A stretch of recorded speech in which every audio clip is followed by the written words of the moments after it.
Il s'agit de constructions en terre, en pierre et en bois de palmier. Ces constructions, essentiellement communautaires, sont regroupées à l'intérieur d'une muraille défensive, créant un véritable village fortifié. Développé autour d'une mosquée, le village tout entier est une succession très dense de ruelles et de constructions qui s'entremêlent. Un véritable système urbain, intelligent, pensé pour et par la communauté. Un nombre saisissant de ces villages borde les cultures oasiennes. Ils sont nés de la sédentarisation du peuple nomade et se retrouvent en majorité sur les anciennes routes caravanières en Afrique du Nord. Ces anciens villages font partie de l'histoire du commerce transsaharien et ont participé à sa grandeur. Pourtant, aujourd'hui, la majorité d'entre eux est en ruine. Ces villages qu'on va te présenter, on les appelle Ksour au pluriel ou Ksar au singulier. Hello, nous c'est Agathe et Mathieu, un couple d'architectes passionnés d'exploration et de construction en tout genre. Nous sommes partis à la découverte des paysages et des architectures méconnues du continent africain, à bord de notre vieux Defender nommé Ascarena. Pareil au démarrage? Allez, on t'emmène avec nous.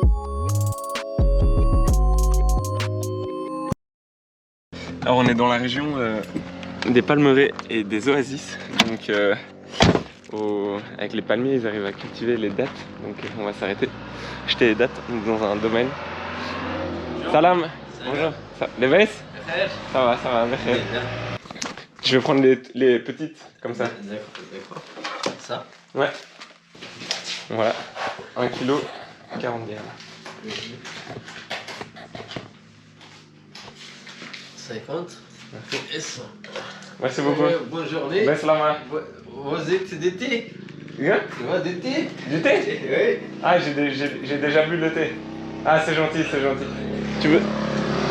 On doit y aller, c'est gentil, merci beaucoup. Bonne journée, bon voyage. Merci beaucoup. Ben salama, merci beaucoup. Moi, je me suis nouveau fait inviter boire le thé, mais il faut qu'on y aille, non? Il y a plusieurs qualités de dattes, mais nous, on prend toujours les moins chères parce qu'elles sont toutes petites et je sais pas, je les trouve super bonnes. C'est quand même un luxe de pouvoir acheter des dattes au bord de la route, je trouve. Zouine, c'est très bon. Merci beaucoup. Bonne journée, merci. Merci beaucoup. Merci Joukran. C'est en parcourant le Haut Atlas et l'Anti-Atlas que nous découvrons pour la première fois cette architecture de terre abandonnée. Bordant les oasis, ces ruines nous interpellent immédiatement. Surpris par leur grandeur, par leur composition, mais aussi par leur abandon, on ne peut s'empêcher de les arpenter à la recherche de réponses. Pourquoi sont-ils en ruine? Qui habitait là? Depuis quand sont-ils délaissés? Existe-t-il des Ksours encore habités? Pour tenter de répondre à ces questions, nous avons emprunté une partie des anciennes routes caravanières à la recherche de l'état actuel des Ksours marocains.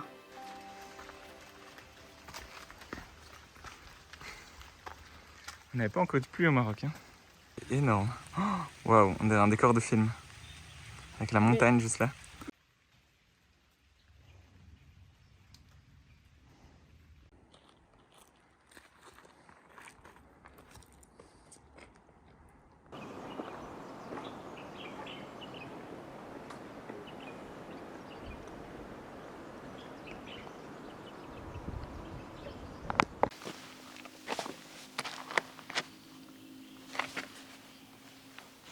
Hier, on a discuté avec un ancien habitant, donc il nous expliquait qu'il vivait ici dans les années 70. Il nous a expliqué que les maisons, en tout cas ce qu'il en reste, elles appartiennent toujours aux familles. Lui, il nous a montré sa maison, il nous a montré là où il a grandi. Comme elles appartiennent toujours aux familles, de plus en plus de familles essayent de boucher les entrées pour ne simplement pas qu'il y ait des squats. Il nous expliquait aussi que lui, il aimerait bien des efforts qui soient faits au niveau du gouvernement pour que ce soit réhabilité et pour que les gens puissent revenir habiter dedans. Le seul problème, c'est que simplement, ça a été construit il y a pas mal d'années et ce sont des techniques qui se sont perdues. Et donc, il y en a encore qui sont habitées. Celle-ci, elle ne l'est plus du tout. Mais ça demande un effort collectif qui maintenant est difficile à demander pour conserver ce joli patrimoine.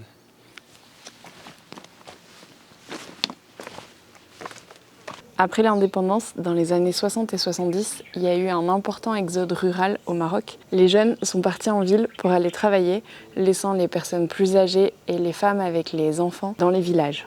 Cet exode rural, ça a dépeuplé peu à peu les Ksours marocains.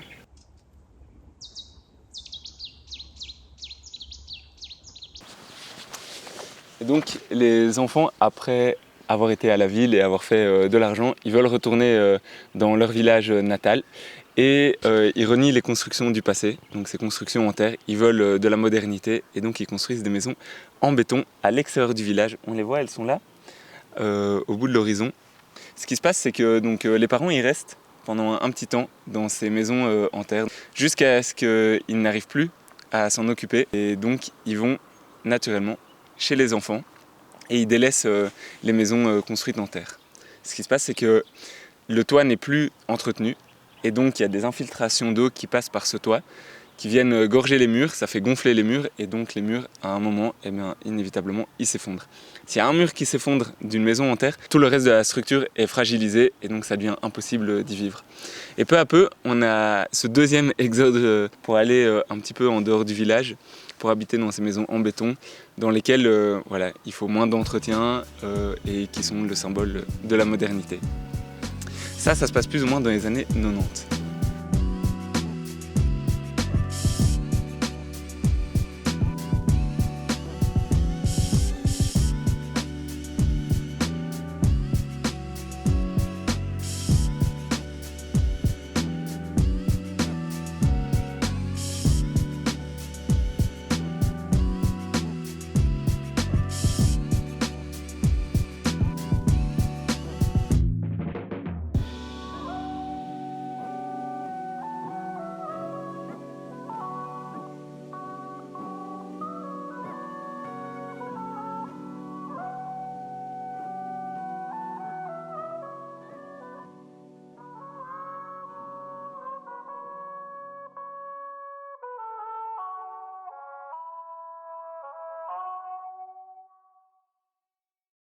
Au premier regard, quand on voit ces nombreux Ksours abandonnés le long des vallées et le long des oasis, on ne se rend pas vraiment compte de tout l'effort qui a été mis dans ces constructions.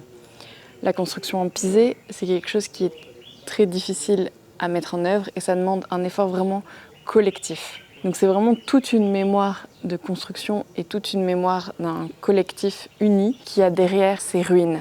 Il n'est d'ailleurs pas rare de voir les ruines encore utilisées par les habitants. On voit souvent des femmes qui viennent se réunir et discuter en dessous d'un petit porche qui reste encore debout. On voit aussi des hommes venir prendre le thé ou des personnes se balader dans ces ruines. Ils reviennent dans des espaces qu'ils ont eu l'habitude d'utiliser en communauté. Cette démarche des populations, ça marque vraiment un attachement très fort au lieu et à ce qu'il en reste. On s'est aussi demandé pourquoi ces populations qui sont si attachées au lieu, elles n'ont pas essayé de reconstruire en communauté comme elles l'ont fait avant. Et on s'est rendu compte qu'aujourd'hui, elles se heurtent à deux facteurs. Le premier facteur, c'est les normes qui ont été instaurées par le gouvernement pour les espaces publics. Donc il y a énormément de normes et ils n'arrivent plus avec la communauté et leurs techniques de construction à répondre aux normes de sécurité. Parce qu'il y a une question qui est importante, c'est si jamais un espace public vient à s'effondrer, à qui sera la faute ? Et le deuxième facteur auquel les populations et les communautés se heurtent, c'est la monétisation de la main-d'œuvre. Je m'explique. Maintenant, la main-d'œuvre, elle est payée et elle a un salaire. Et donc du coup, ça a cassé l'esprit de communauté et l'entraide entre les habitants. À présent, on va te montrer un ksar qui a été restauré et rendu aux habitants.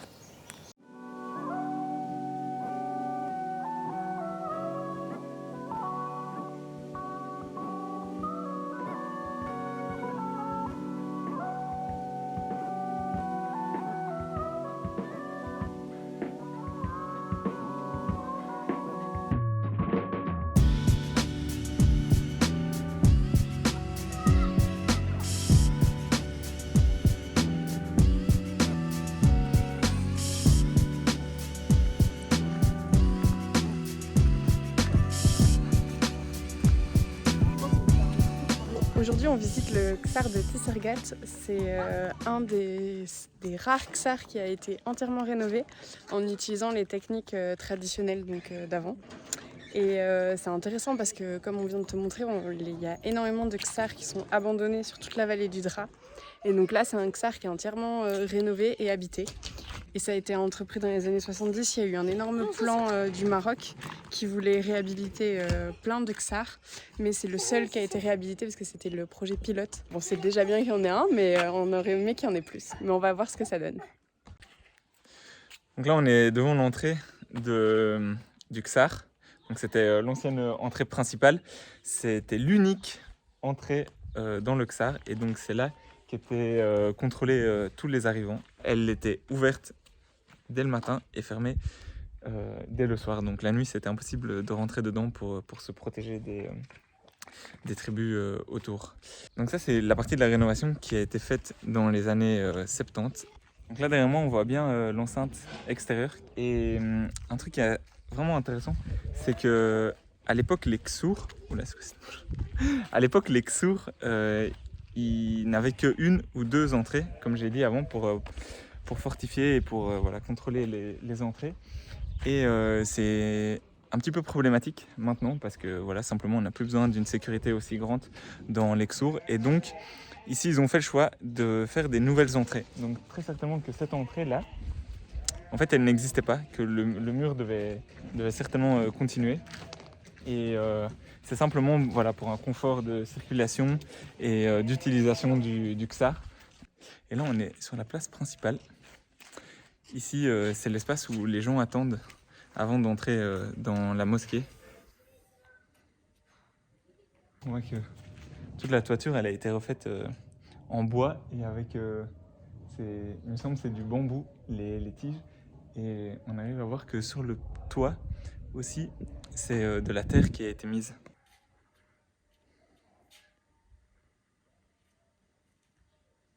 On a un peu du mal à filmer en fait parce que c'est hyper sombre. Parce qu'à la différence du ksar qu'on a visité qui était abandonné, en fait ici les ruelles elles ont été rénovées. Le fait que ce soit sombre, qu'il y ait très peu d'ouverture, c'était aussi pour se protéger de la chaleur et des tempêtes de sable. Pas que seulement pour les ennemis. C'est quand même vachement joli à voir parce que c'est un ksar qui est habité, donc qui vit.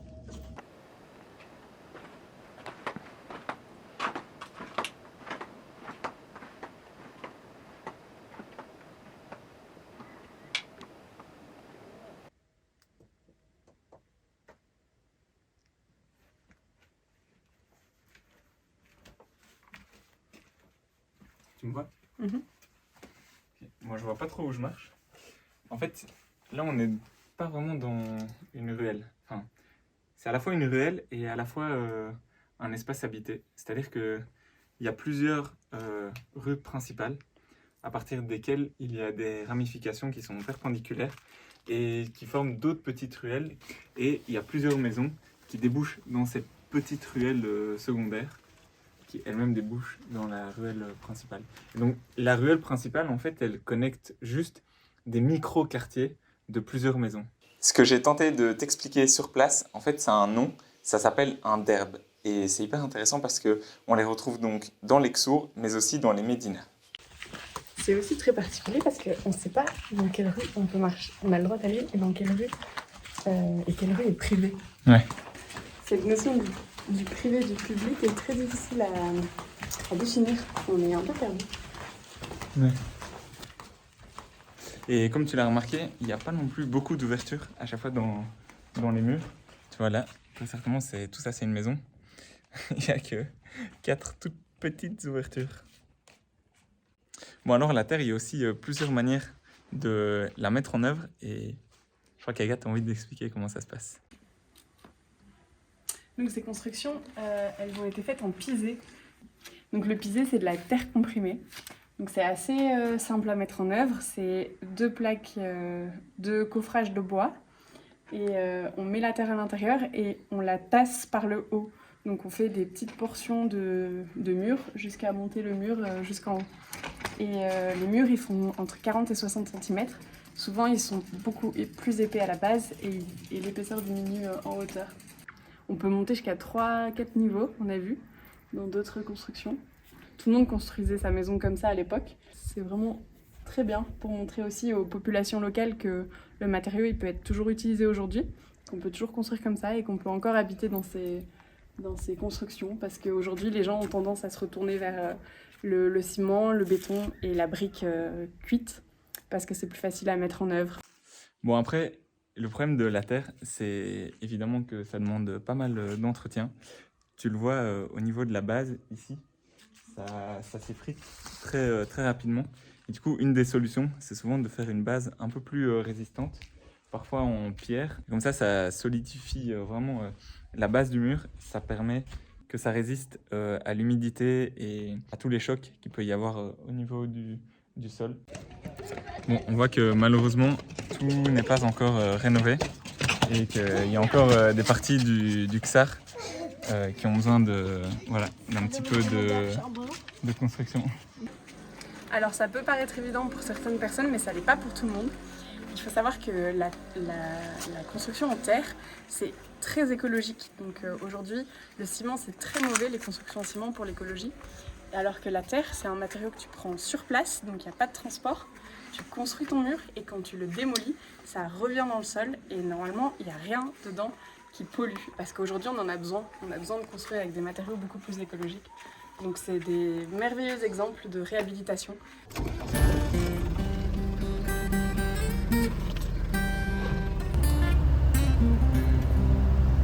Tout seul sur la route.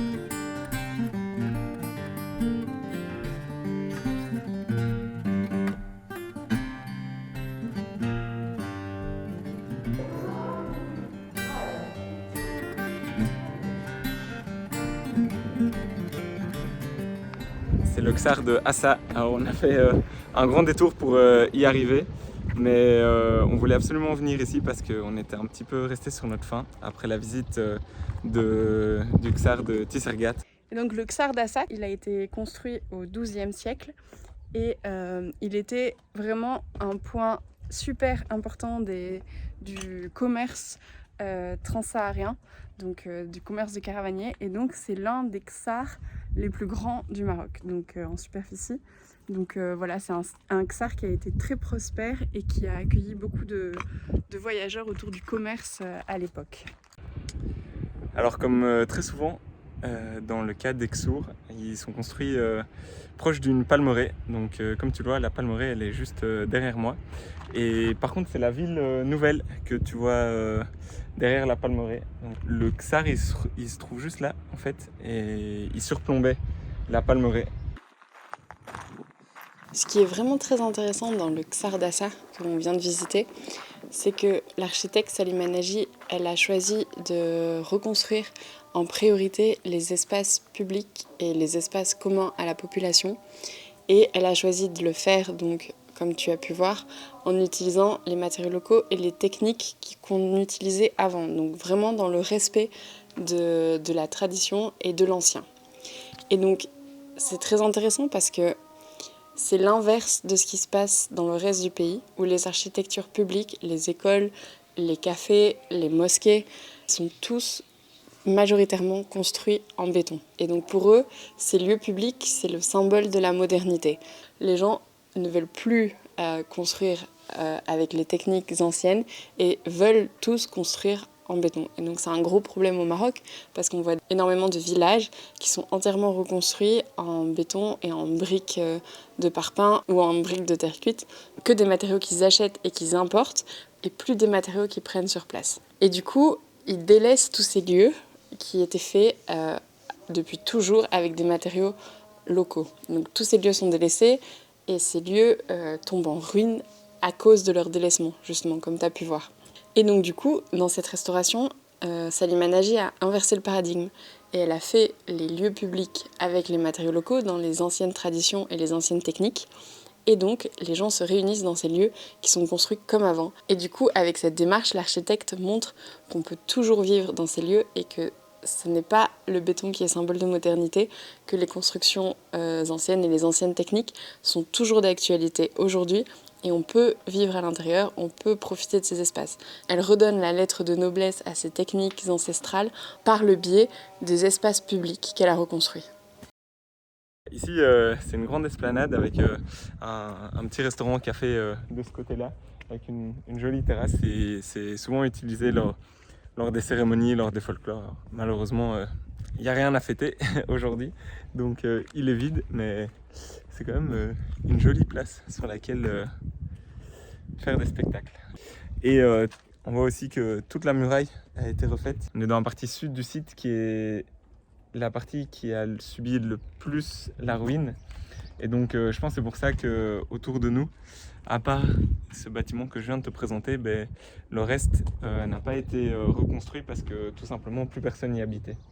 Donc comme on l'a dit, les espaces communs et publics ont été rénovés en priorité.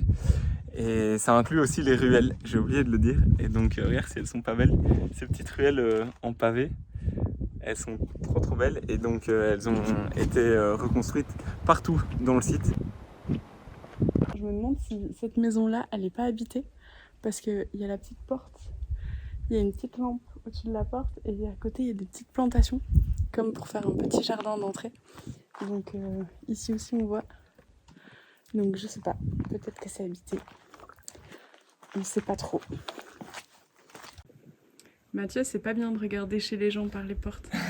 Le Ksar semble vivre, mais est-ce que les gens y vivent eux? Je sais pas. En tout cas, il n'est pas complètement abandonné. Certaines parties le sont, ça c'est sûr. Bon, là c'est clairement habité. Ouais, il y a une porte. Il y a même l'électricité là qui arrive. Électricité, petite fenêtre. Et à mon avis, il y a personne en ce moment vu que la porte est fermée avec un cadenas. Et pour t'expliquer tout ça, on s'est arrêté dans un petit restaurant qui se trouve ici dans le Ksar et qui a été refait aussi en terre. D'ailleurs, les banquettes sont aussi faites en terre. Ah, en pierre. Ah, elles sont faites en pierre, ah ouais. Donc voilà, pas besoin de... La poussière? Ah bah oui, je crois qu'elle ne doit pas être soulevée souvent cette couverture. Pas besoin de banquette Ikea. Café noir, café au lait? Ouais.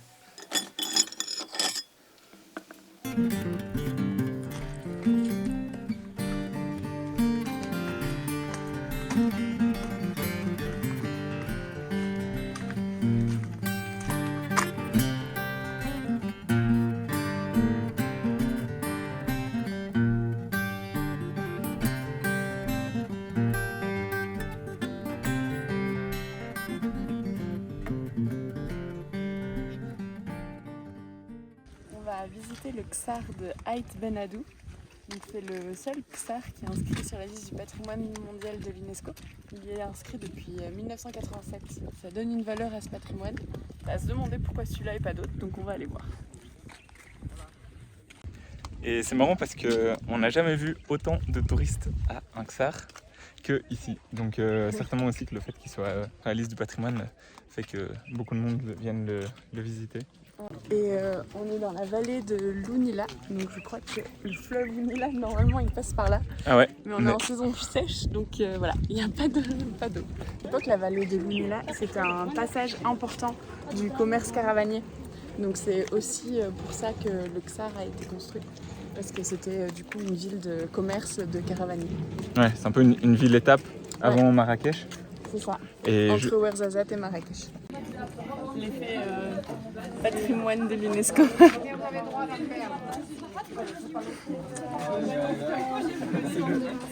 C'est le plus iconique que j'ai jamais entendu. On n'est pas tout seul. On va pouvoir passer. Vas-y. À un moment, il faut y aller. Hein.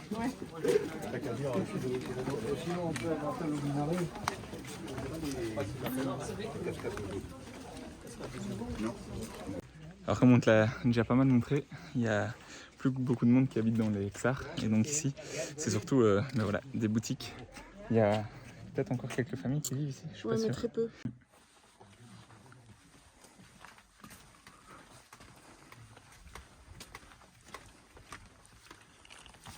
Du coup, la Kashba qui est dans ce Ksar, elle a été utilisée pour tourner quelques scènes de Game of Thrones et d'autres films.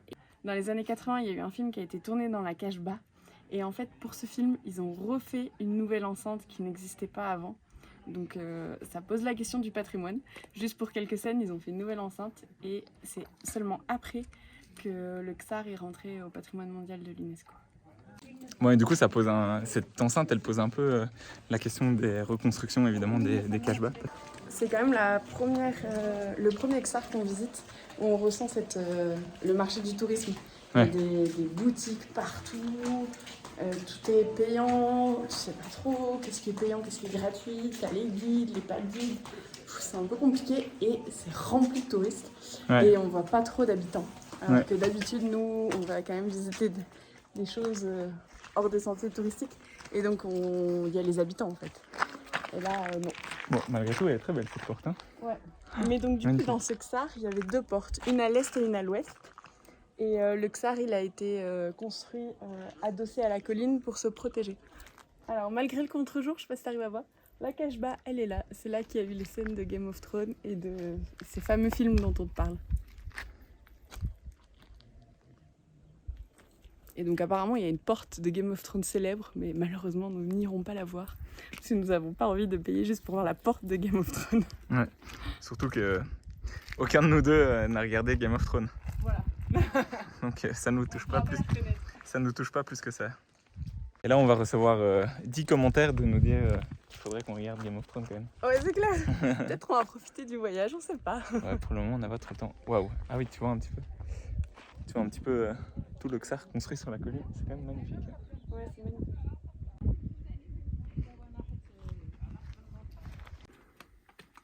Salam alaikum. Ça va? Les messes? Alhamdulillah, ici, ça va? Ça va. Bon, de ce qu'on a compris, il y a encore 5 familles qui vivent ici, dans le Ksar. Ce qui est assez spécial, je te laisserai faire ton jugement, c'est que j'ai l'impression que ces 5 familles, on les a croisées et que toutes, en fait, elles font payer l'entrée de la visite de leur maison. Donc voilà. Quand même un petit peu spécial, mais je sais pas de quoi elles vivent, si c'est seulement de ça, ben, s'ils continuent à vivre de l'agriculture comme c'était à l'époque ou d'un autre métier. Mais voilà, c'est très axé tourisme, en tout cas ici.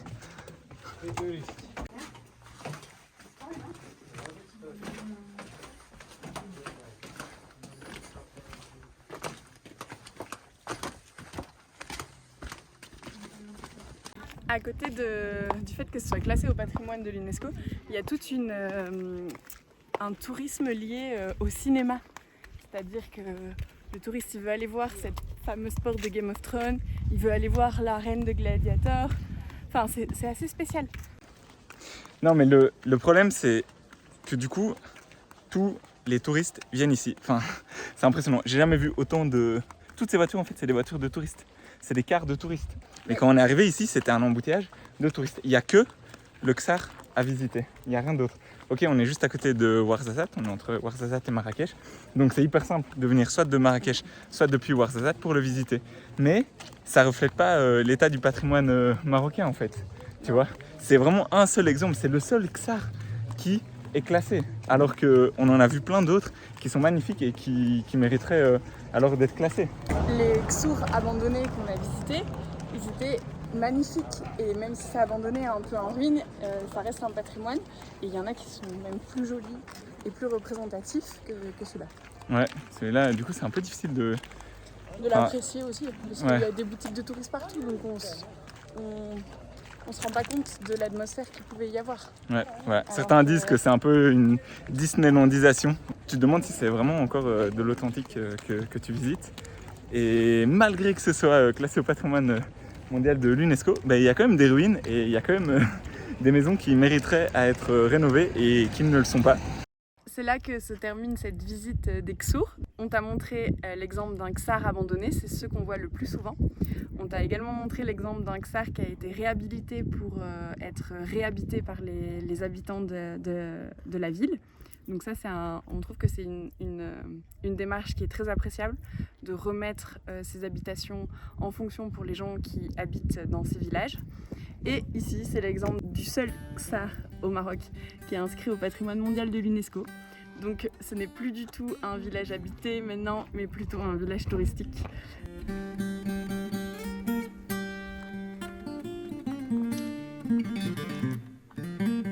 Voilà, donc il y a toujours un côté subjectif et un côté objectif et on essaye de le transmettre du mieux qu'on peut.